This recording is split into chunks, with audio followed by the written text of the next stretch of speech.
Bonjour, bienvenue à notre chaîne YouTube Jeanne Forêt Santé. Aujourd'hui, nous allons parler de l'intimidation. C'est de la part d'une petite fille de 10 ans qui m'avait demandé « Jeanne, est-ce que tu peux me faire l'émission sur l'intimidation ?»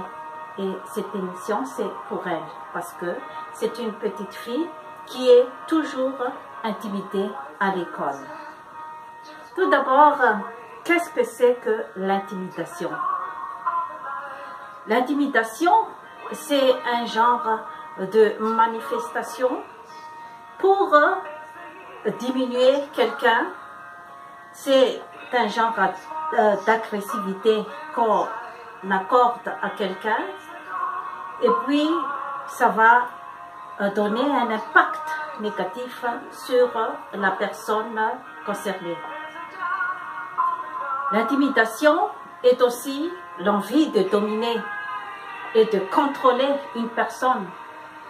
Et ces phénomènes-là se trouvent souvent à l'école ou bien dans le milieu de travail, dans la vie quotidienne, dans la famille et surtout dans la communauté. C'est quoi le but de l'intimidateur?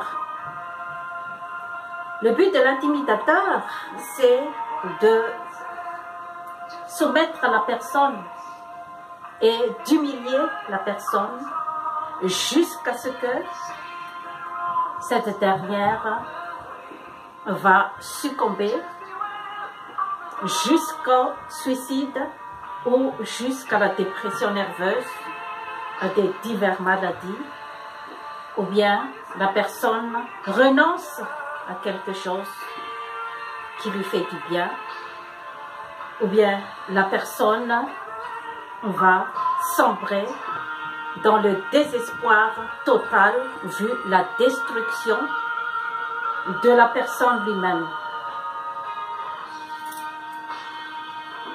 C'est quoi le portrait de l'intimidateur?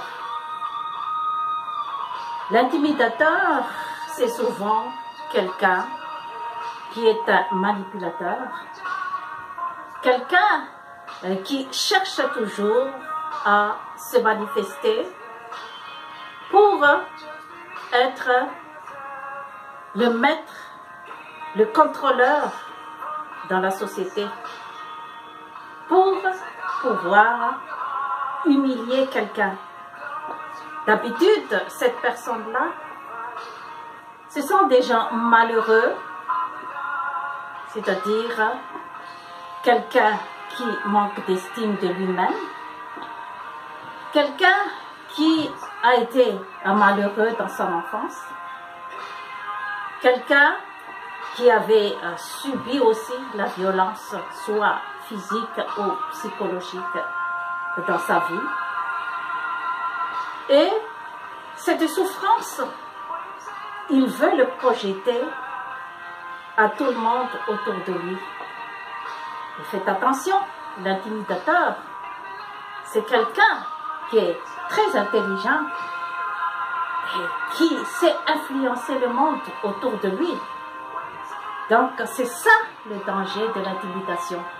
Car d'habitude, l'intimidation se manifeste aussi en groupe pour réduire quelqu'un, pour humilier quelqu'un, jusqu'à ce que la personne se sente vraiment en état de faiblesse, de ne pas pouvoir affronter ce genre de complot, car ça se manifeste toujours d'habitude au genre de complot.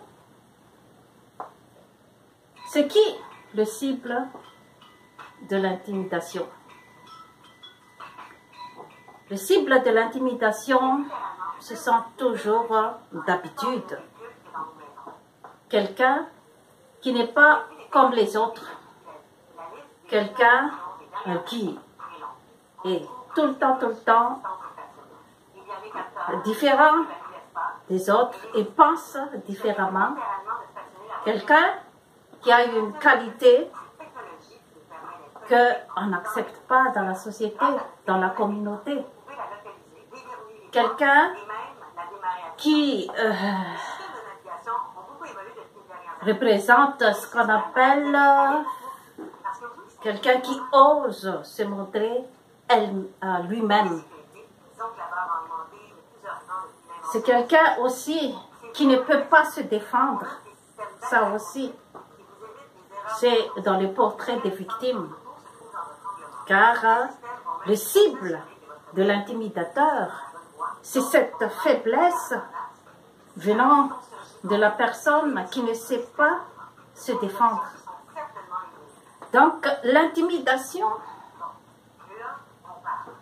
donne beaucoup de mauvaises conséquences dans la société, car ça se présente comme une répétition de l'intimidation, une répétition de ce qu'on appelle humiliation, et la personne qui lance l'intimidation, l'intimidateur, cherche toujours à ce que la personne intimidée va succomber et va être réduite en état de faiblesse. Et c'est ça qui rend la satisfaction de l'intimidateur. Qu'est-ce qu'il faut faire alors devant l'intimidation? Quand vous êtes une personne intimidée, qu'est-ce qu'il faut faire? Tout d'abord, il faut reconnaître la manifestation de l'intimidation. Car si vous ne connaissez pas la manifestation, vous risquez toujours de tourner toujours autour du pot. Comme je viens de citer, comment se manifeste ce genre d'intimidation? Vous devez donc être sûr que c'est de l'intimidation, car le caractère répétitif, et si vous ne vous sentez pas bien avec une personne, il faut aussi le reconnaître et le détecter, car ça ne se manifeste pas toujours avec les mots, ça peut aussi se manifester par les gestes, le regard, comme un couteau. Par exemple, l'indifférence, ce sont tous des intimidations. Snobber quelqu'un, ce sont tous des intimidations. Mais vous devez reconnaître que je ne me sens pas bien à chaque fois que je suis avec cette personne-là. Car les intimidateurs, ce sont des personnes très intelligentes, et elles savent comment fatiguer la personne cible par différentes manières. Et surtout, ce genre de manifestation non verbale,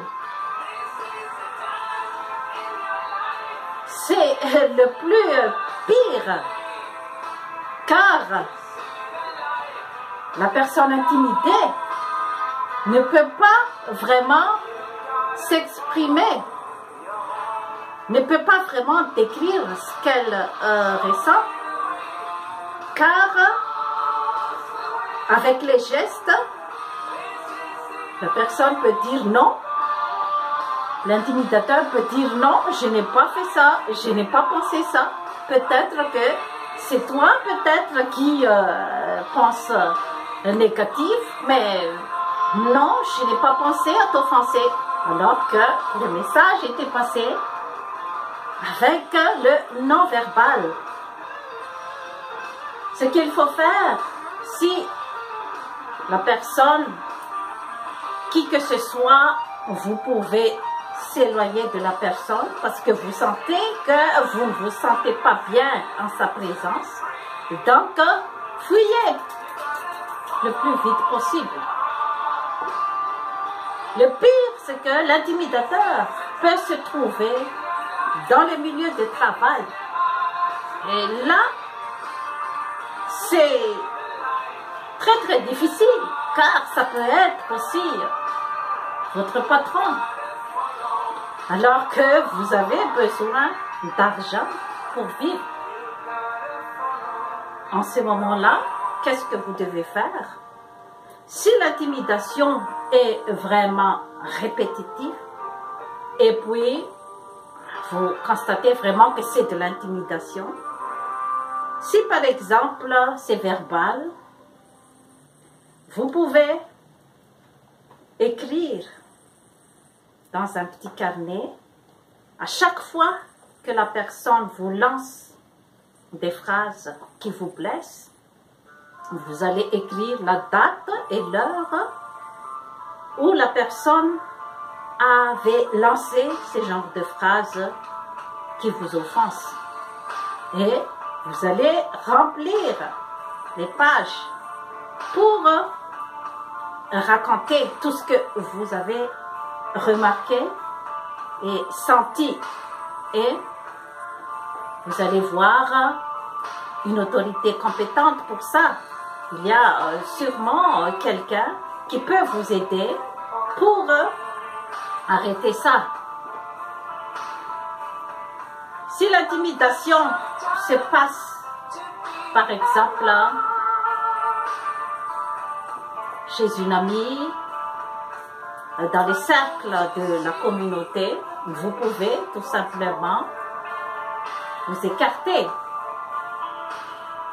Si vous pouvez vous écarter le plus possible d'une personne, que ce soit une amie, que ce soit du voisinage, que ce soit n'importe où, l'essentiel c'est de s'éloigner.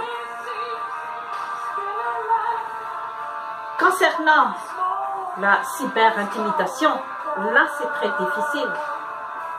L'intimidation par Internet. Car c'est difficile de savoir qui est la personne. Mais il faut toujours aller vers l'autorité compétente pour pouvoir chercher la personne. Car on en a trouvé beaucoup. On en a trouvé beaucoup. La recherche est difficile, mais c'est faisable. Et le résultat, c'est pas si facile que ça pour l'intimidateur. Car c'est un crime.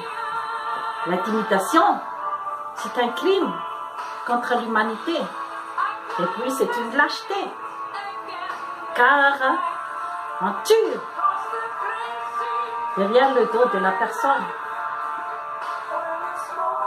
Les sanctions vont dans les millions de dollars et des emprisonnements, des années et des années. Donc faites attention pour vous, les intimidateurs par Internet. Si vous n'êtes pas arrêté aujourd'hui, plus tard, on va vous connaître par la répétition de l'acte de l'intimidation. On va vous reconnaître parce que ce ne sont pas une seule personne qui va être concernée par cette intimidation. Et l'intimidation par Internet a tué beaucoup de monde. Car il y a beaucoup de femmes, des adolescents, des adolescentes, des enfants qui se sont suicidés à cause de l'intimidation par Internet. Donc la recherche se fait actuellement. Il y a un fonds maintenant qui est débloqué pour ça dans les grandes institutions ici au Canada, aux États-Unis, rien que pour la recherche pour les cyber-intimidations.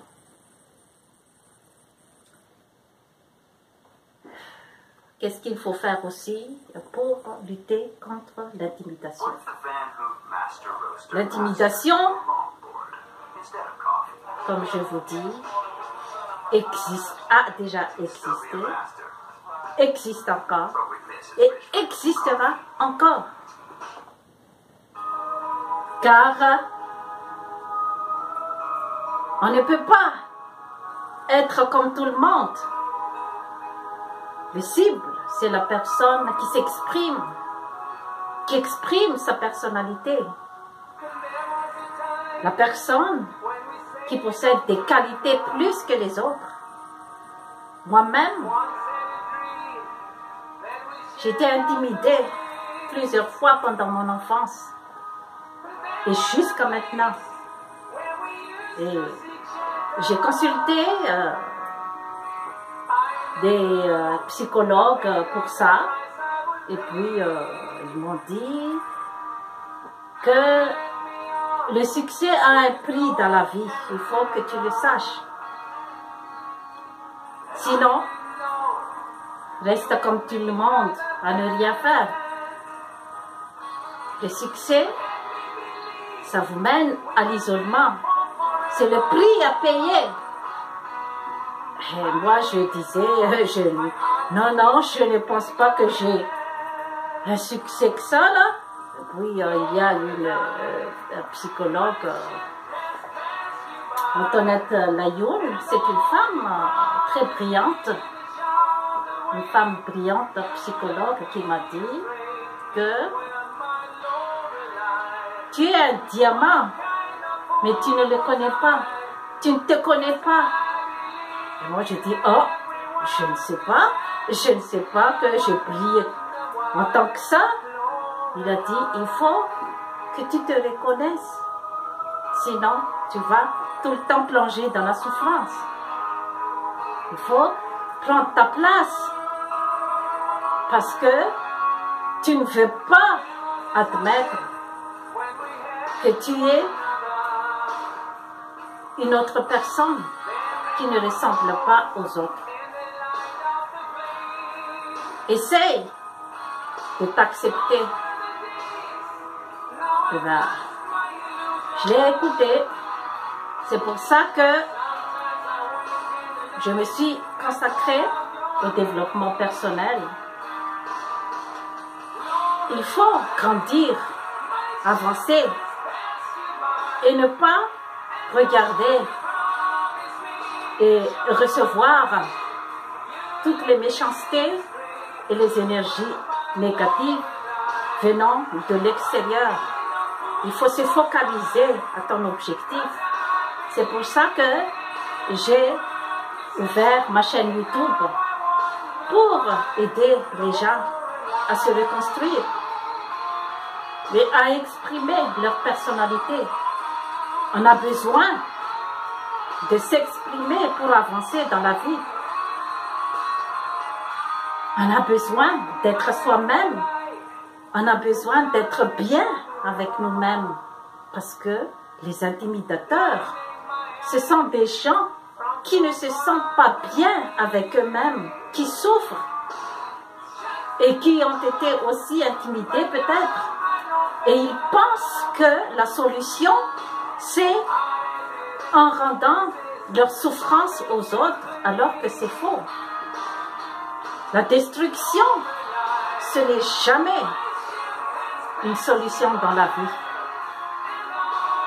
Et vous, ce que je vous conseille, vous, les personnes qui sont intimidées dans la vie, il ne faut pas succomber, il ne faut pas se détruire, il ne faut pas se laisser faire.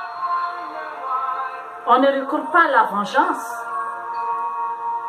mais la vengeance, la vraie vengeance, c'est de se reconstruire soi-même et d'aller atteindre des objectifs. Mon objectif, c'est d'aider les autres à se reconstruire. Ici, en Amérique du Nord, on appelle self-made man, c'est-à-dire que une personne qui se construit lui-même.